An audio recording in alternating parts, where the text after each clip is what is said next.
المقاومة التاريخية التي تبدأ في سد تشرين وجسر قرقوزاق منذ ما يقارب الشهرين ضد الاحتلال التركي هي في ذات الوقت استمرار للمقاومة ضد تنظيم داعش الإرهابي.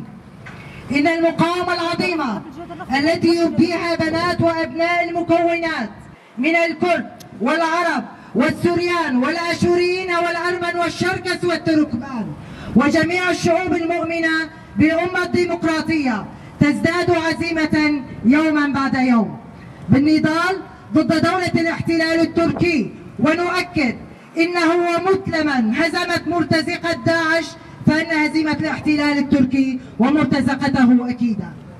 اليوم وفي ظل هذه التحديات والأحداث والمخططات التي تستهدف المنطقة تقود قوات سوريا الديمقراطية مقاومة عظيمة جعلت العالم في مواجهة خيارين، إما الديمقراطية أو الوحشية، إما حرية المرأة أو النظام الاستبدادي الذكوري، إما أن نختار بيئة جميلة وحرة أو أن نتحمل عواقب وخيمة ومدمرة للطبيعة والمجتمع. وهنا نقول بأنه على جميع شعوب العالم وشعوب المنطقة والقوى في الشرق الأوسط تحديد موقفها في هذا الوقت والتعبير عنه تجاه ما يحدث على يد تنظيم داعش الإرهابي ومرتزقة الاحتلال التركي المجرمين. ونؤكد إنه لحين الوصول لحماية مهد الإنسانية فإن هذه المقاومة التي تبديها مكونات شمال وشرق سوريا تزداد عزيمة أكثر فأكثر. شعوب شمال وشرق سوريا ومن كافة الأطياف والمكونات ومنذ شهرين يقاومون في سد تشرين بكل كرامة، وهناك يتم التعبير عن الإرادة الإنسانية، ويوميا يتوجه الآلاف من أبناء وبنات شمال وشرق سوريا إلى السد وينضمون إلى فعاليات المناوبة هناك.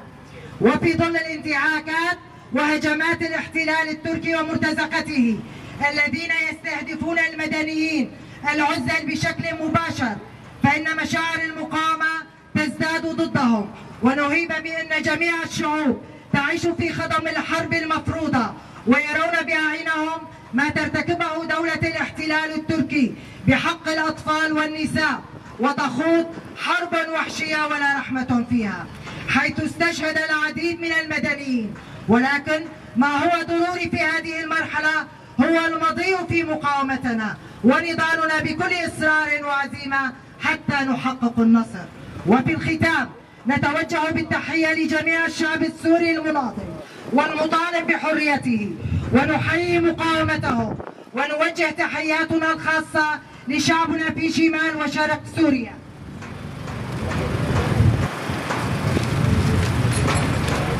الذين ينظمون فعاليات الكرامة، ونتوجه بالعزاء لذوي الشهداء ونتمنى لهم الصبر والسلوان، كما نتمنى الشفاء العاجل للجرحى والمصابين.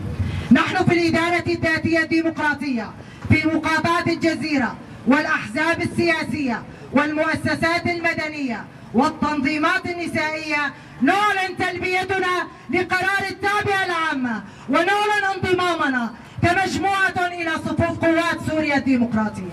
وهذه مسؤولية تقع على عاتق جميع مواطنينا والإداريين والشبيبة في هذه المرحلة التاريخية. يجب أن نلبي النداء ونتحمل مسؤوليتنا، كما ندعو الجميع للانضمام إلى قوات سوريا الديمقراطية لنحمي كرامتنا ونرسم مستقبلنا. إننا واثقون بأن النصر هو حليف شعبنا وقواتنا قوات سوريا الديمقراطية. تحيا مقاومة سد تشرين وقرقوزاق، لا للوحشية، نعم للديمقراطية. الإدارة الذاتية الديمقراطية في مقاطعة الجزيرة 5/2/2025. بيجي برخدانا قصده، بيجي برخدانا قصده، بيجي برخدانا قلمه، بيجي برخدانا قلمه.